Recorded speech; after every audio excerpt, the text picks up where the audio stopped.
Sale. Muchas gracias, amigas y amigos de los medios de comunicación. A partir del día 25 de noviembre, cada año se realizan 16 días de activismo en contra de la violencia hacia las mujeres. El mero 25 de noviembre es el Día Mundial de Lucha contra la Violencia hacia las Mujeres, pero ese día se acompaña de 16 días de lucha, de activismo se denomina. En ese marco, estoy planteando diversas iniciativas. Hoy estaré enviando a la mesa directiva 4 iniciativas legislativas de reforma a diversos ordenamientos. Una de ellas es una iniciativa de reforma a la Ley Federal del Trabajo. Aquí están los más de 1000 artículos de la Ley Federal del Trabajo transformados para cambiar el lenguaje. El lenguaje de la Ley Federal del Trabajo se articula alrededor de la idea de el trabajador y el patrón. Entonces, estamos cambiando el lenguaje de la Ley Federal del Trabajo y con ello cambiando una concepción que atribuye la actividad económica a los hombres. Por eso hay un trabajador que mantiene a su familia y un patrón que mantiene a su familia. Y en la actualidad hay trabajadoras y trabajadores, hay empresarias y empresarios. Por lo tanto, estamos transformando el lenguaje de género, el lenguaje sin perspectiva de equidad de género, por un lenguaje con perspectiva de igualdad de género a lo largo de los más de 1000 artículos de la Ley Federal del Trabajo. Esta es una iniciativa. Esta se acompaña de otra reforma también que tiene que ver con el lenguaje incluyente. Y en el artículo 34 de la Constitución Política de los Estados Unidos Mexicanos, estamos planteando que también el término o los términos varones y mujeres sean sustituidos por mujeres y hombres. Esta reforma ya la hicimos en el artículo 4, que decía el varón y la mujer son iguales ante la ley. Ahora dice la mujer y el hombre son iguales ante la ley. Esa reforma ya se publicó. Pero por circunstancias que tienen que ver con los procesos de acuerdo que se abren y se cierran con complejidad, ya no se reformó el artículo 34 que dice actualmente son ciudadanos de la República los varones y mujeres que teniendo la calidad de mexicanos reúnan además los siguientes requisitos. Entonces estamos planteando que el artículo 34 diga son ciudadanas y ciudadanos, las mujeres y los hombres, etcétera, etcétera. De tal forma que también realicemos esta modificación en la Constitución Política de los Estados Unidos Mexicanos. Una tercera iniciativa tiene que ver con un complemento que anuncié ayer en el debate sobre la aprobación de la iniciativa de la senadora Nestora Salgado. Iniciativa de ella se refiere a una reforma al artículo 44 de la Ley General de los Derechos de las Niñas y los Niños, para que se prohíban los castigos corporales a niñas, niños y adolescentes. Sin embargo, estoy planteando una reforma al artículo 47 de la Ley General de los Derechos de las Niñas y los Niños, para que se establezca en este artículo, que es donde están las sanciones que correspondan cuando se inflijan castigos corporales humillantes a niñas, niños y adolescentes. Entonces, esta es otra reforma que estamos planteando, es la tercera. Y la cuarta reforma o iniciativa que estamos enviando a la mesa directiva del Senado se refiere a un cambio en el artículo 4 de la Constitución. El artículo 4 habla de la familia, de los derechos de la familia. Y aquí estamos haciendo un cambio para que en lugar de familia diga familias. en virtud de que actualmente se reconoce la diversidad familiar, donde dice, artículo 4, la mujer y el hombre son iguales ante la ley.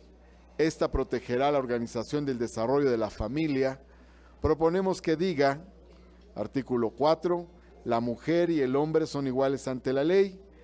Esta protegerá la organización y el desarrollo de las familias, porque actualmente hay familias nucleares, familias reconstituidas con los hijos del primer y segundo matrimonio, familias basadas en las parejas sin hijos, familias de parejas del mismo sexo, familias con hijos adoptivos, familias ampliadas donde conviven las 3 generaciones, y también hay muchas familias que son dirigidas exclusivamente por mujeres. Por lo tanto, tiene que reconocerse esta diversidad familiar y simplemente planteamos un cambio muy sencillo donde dice la familia, dirá las familias. Son las 4 iniciativas que con motivo de estos 16 días de activismo, de lucha en contra de la violencia hacia las mujeres, estamos presentando ante el Senado de la República el día de hoy, enviándolas a la mesa directiva del Senado. Es lo que quería comentar con ustedes. Muchas gracias por su atención. ¿Alguno de los compañeros que tenga alguna pregunta? Sí, sí, senador, tenemos una pregunta. Le pregunta Elizabeth Rodríguez de la agencia Notimex. Perdón, senador, es sobre otro tema, ¿no importa? Sí, claro, Sí. ningún problema. No sé si hay alguna pregunta sobre estos temas. Si no la hay, adelante. Sí, solamente quisiera su balance de este primer año de gobierno, que además el domingo se va a llevar un evento en el Zócalo capitalino, sobre el primer año de gobierno y todas las situaciones que se han venido atravesando, sobre todo en materia de seguridad. Gracias. El balance que hay sobre este primer año del gobierno es muy positivo. Quiero enfatizar el tema más importante, que es el bienestar social. Al respecto, se logró el aumento al salario mínimo más elevado en 36 años. Y esto repercutió para tener el aumento al salario general más elevado en 18 años. De igual manera, junto con el aumento al salario, tenemos la más amplia cobertura de políticas sociales que abarcan a través de transferencias directas a 30 millones de mexicanas y mexicanos. Asimismo, se implementan nuevas acciones, no solo hacia adultos mayores y personas con discapacidad, también hacia jóvenes, estudiantes y campesinos, lo cual hace una política social más completa. Se reformaron el artículo 3 para establecer la gratuidad de la educación pública desde educación inicial hasta nivel superior. Se reformó la Ley Federal del Trabajo para establecer la democracia sindical, un nuevo sistema de justicia y la legitimación de los contratos por trabajadoras y trabajadores. Y también se hicieron reformas para el Instituto de Salud y Bienestar, que establece la gratuidad y la universalidad del servicio de salud y elimina el sistema de copago que existía con el Seguro Popular. Este es el rubro que me parece más importante. No solo es una apreciación basada en estadísticas que confirman el IMSS y el INEGI, sino también es una apreciación que está basada en la propia percepción popular, porque las mediciones de opinión realizadas recientemente, en días pasados, demuestran que la gente percibe un aumento en el bienestar social. Ese es el tema más importante. Finalmente, la política, si no está ligada al tema del bienestar social, solamente es la lucha deshumanizada por el poder. Y es lo que me da más gusto. También quiero señalar que hemos tenido un año en un entorno mundial económico difícil, pero con una estabilidad envidiable. Este es el sexenio, en 6 sexenios, que comienza con la mayor estabilidad económica. Inflación a la baja, peso fortalecido frente al dólar, también una disciplina fiscal envidiable y también indicadores económicos como el índice de confianza del consumidor, inversión extranjera y otros que van a la alza. Esto nos da un marco de estabilidad económica en el país y una buena base para impulsar el crecimiento económico. Diría también, por otra parte, que ha sido un año de transformaciones democráticas. Tenemos un gobierno que respeta las libertades de expresión, está expuesto como nunca al escrutinio de los medios y a la cercanía de los medios de comunicación. También, por otra parte, hay un gobierno que no reprime, que no desaparece, que no encarcela a los opositores, que no asesina a los opositores. Entonces, también esto es muy importante porque venimos de un pasado de autoritarismo. Estos los considero algunos de los logros más importantes a lo largo de este año. Y bueno, el más importante, además de estos tres que menciono, es el combate a la corrupción. Es decir, hay un gobierno decidido en la lucha contra la corrupción, eliminando privilegios, un Congreso decidido en las reformas necesarias para ello.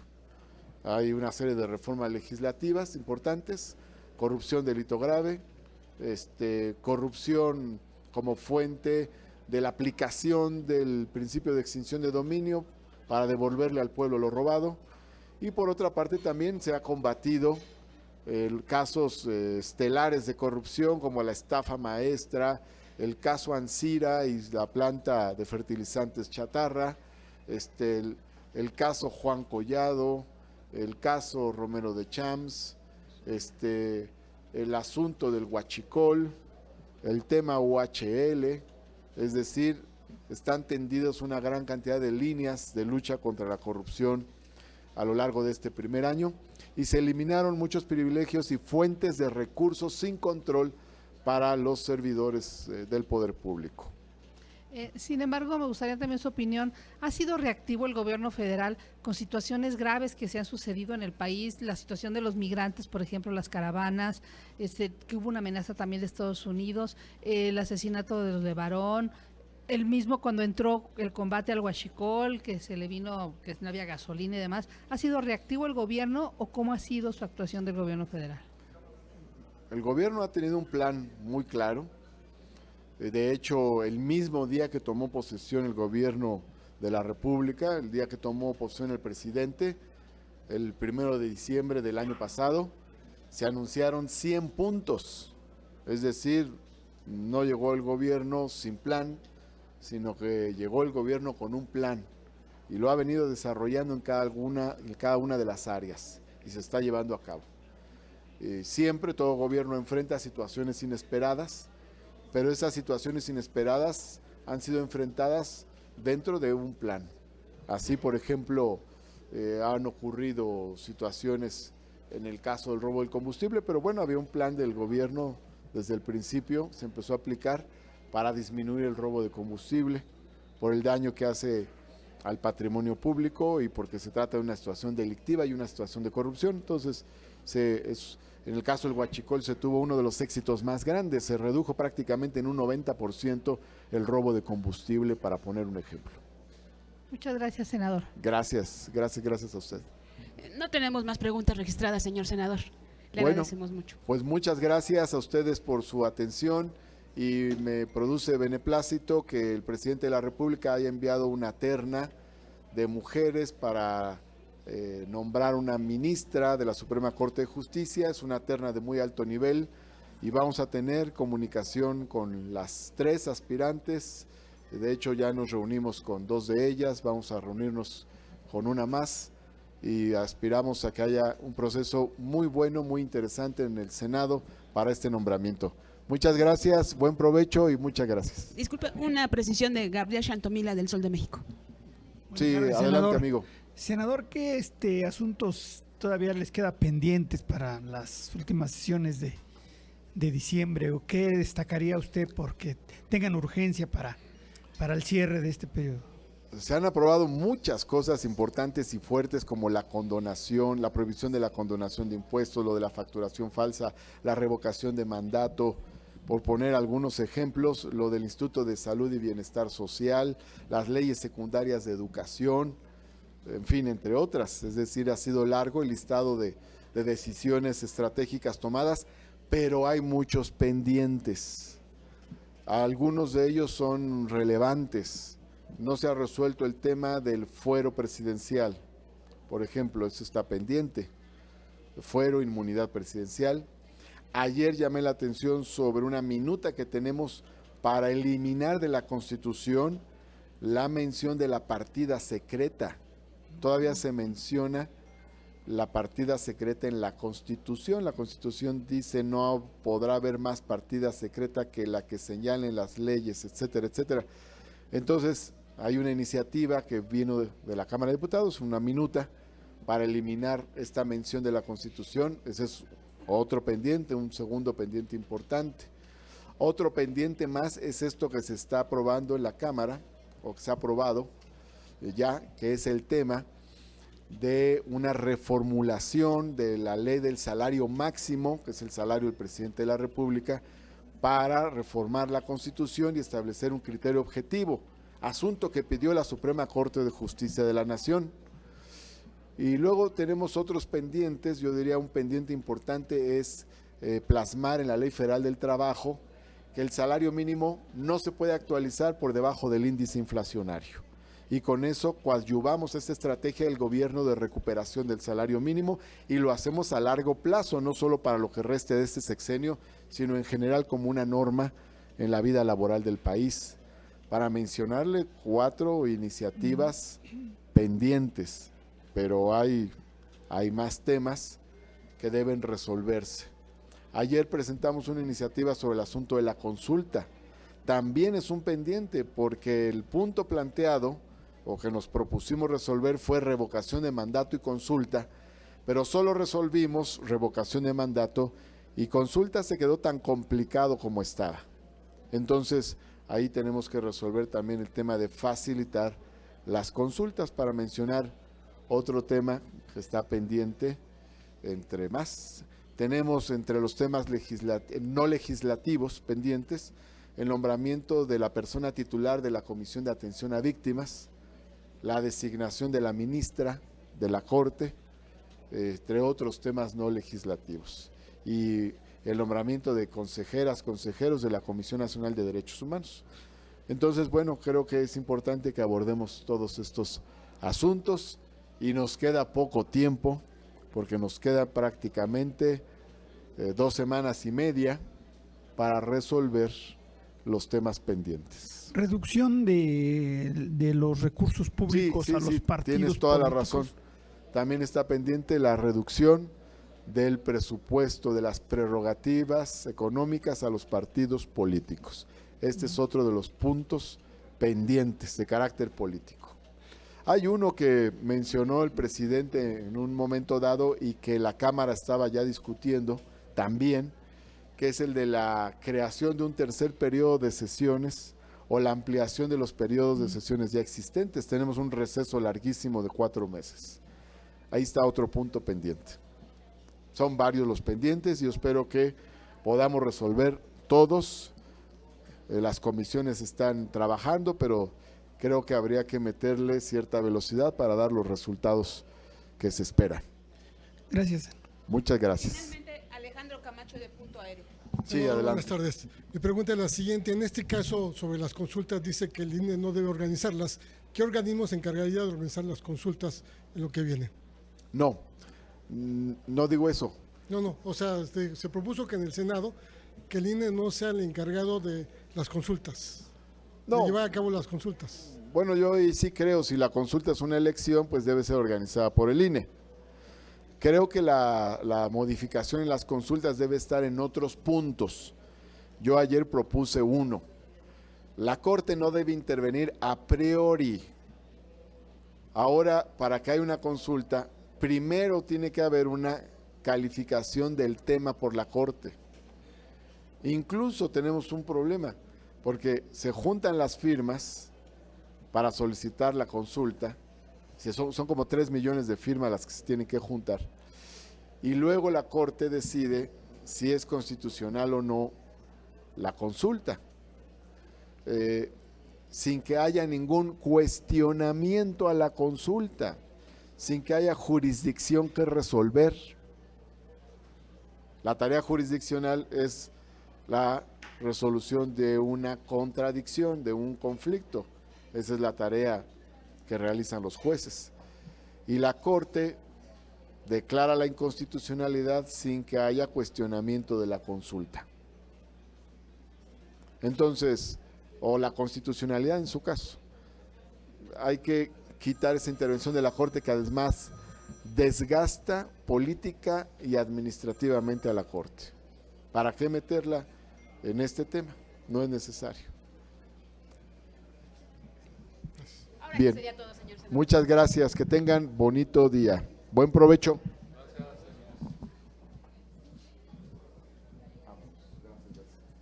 Gracias.